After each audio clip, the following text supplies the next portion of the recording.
Hey, welcome back to Midas Letter Live. My guest this segment is Sean Dollinger, President and CEO of Namaste Technologies. Sean, welcome back. Thank you very much for having us. Sean, your company never ceases to surprise me, and again, you've done it. You're moving to the NASDAQ.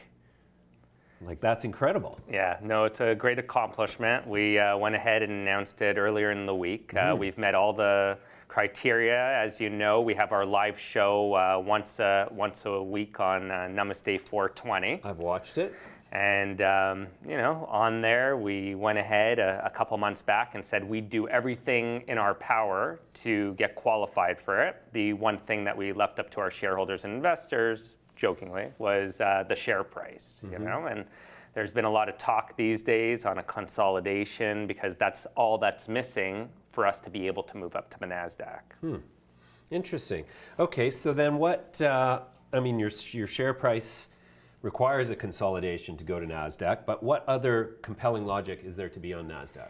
So we believe that it opens up a whole new world of institutions. For example, a lot of institutions won't do OTCQB. Right now, Namaste, it's loved by its shareholders and investors. We love it. Like, the feedback we get. You have more viewers on your videos every Wednesday than we have on our show every day. So it's like, yes, they obviously love you. It's amazing how engaged, and it feels so incredible, you know? But at the same time, for our shareholders and investors, what we've worked so hard for is building this amazing company, the most exciting company out there in our opinion, right? Everybody's our partners in probably the most exciting space out there. Right, and didn't you start as a US online vape vendor? Originally, yes, and then we looked for opportunities globally for the FX conversion to be able to really take advantage of global markets. And that's what allowed us to become the largest business-to-consumer vaporizer company in the world. Interesting. So what exactly is your availability of products in the United States at this point? So in the US, we've completely divested all of our assets, and we've become so much more. So what happens is when companies grow, right, you start off as this vaporizer company or a vaporizer manufacturer, and that's great. But we want people to really understand we're your everything cannabis store. You want vaporizers, you want CBD, you want cannabis. Wow, everything. Everything. I like that. The Amazon of cannabis? People have referred to us as Namazon. So. Namazon, whoa, yeah, I can see it. Huh, that's interesting. Well, so then if you've divested everything in the US, how are you going to sort of take advantage of that opportunity when the time comes? Yeah, so right now we are the largest, for example, in the UK, Australia.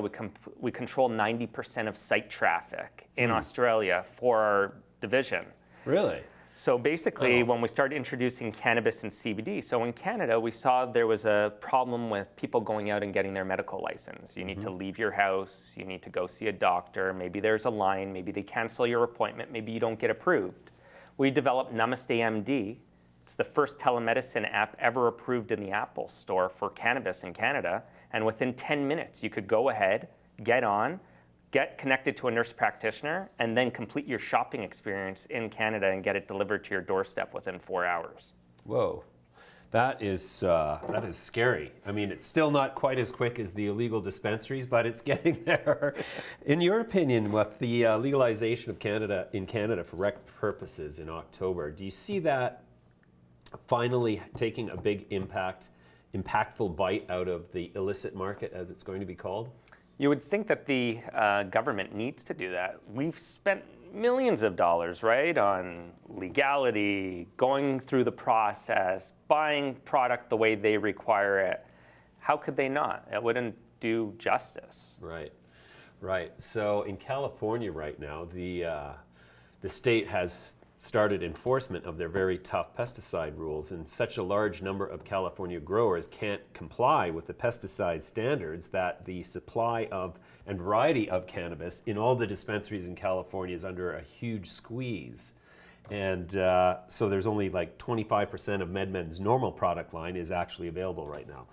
Wow, do you think that's something that is at risk of happening in the Canadian market at all? So I think because Canada took the responsible steps of making it federally legal across Canada and set this framework that we've now been in, right, for many years. You would know better than I on the exact number of years, but we've started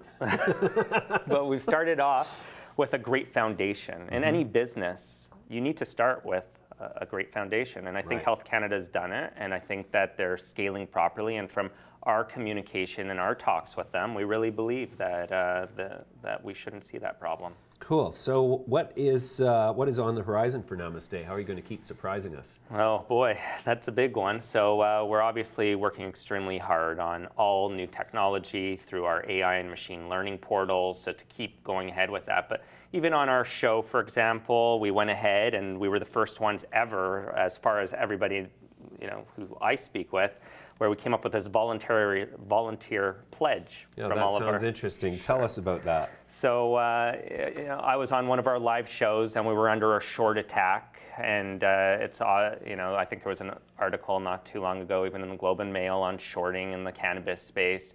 So we decided to take this pledge against that, and I said, hey, I have 20 million freely traded shares. I'm the largest shareholder. I'm going ahead and I'm not selling. Then Corey, who you've met, he turns to the camera and says 7 million. 48 hours later, we had 50% of our float pledged not to.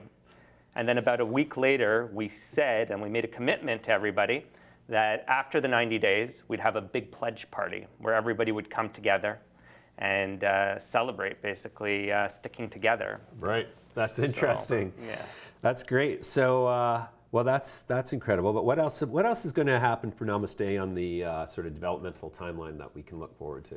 So we're really, really close to finally getting our sales license, which everybody needs to understand. It's the first time that a company's really gone about it the way we have, where we're not a cultivator. We're going ahead and getting our sales license. So I think it's really important for you to watch out for that. Okay. And then I think that it's going to be great to start launching some sites that could appeal to the rec space as well, because as we're seeing, there are certain provinces that are going to be allowing rec to be sold online. Interesting. Do you think it's just a matter of time till all of Canada sort of loosens up and makes it easier to get cannabis? I mean, they've got to compete with these guys in the illicit market who will deliver a bag in, you know, an hour. Yeah. So I think on that front, though, on the medical side, where we're really remaining focused with the tools like Namaste MD to allow the shopping experience to be with ease, even on the alcohol front, we still see, and alcohol has been around a long time, that it's still province by province. On the medical side of things, we're able to remove those boundaries. So Namaste, due to being an online portal and wanting to offer all Canadians equal opportunity to all cannabis through our platform and through the tools, that's what makes us different. We'll be able to go ahead and offer everybody's product on our platform, not just a single provider. Wow, fantastic. All right, tell you what, Sean, let's leave it there. We'll come back to you soon. Thanks so much for the update. Hey, thank you very much for having us on.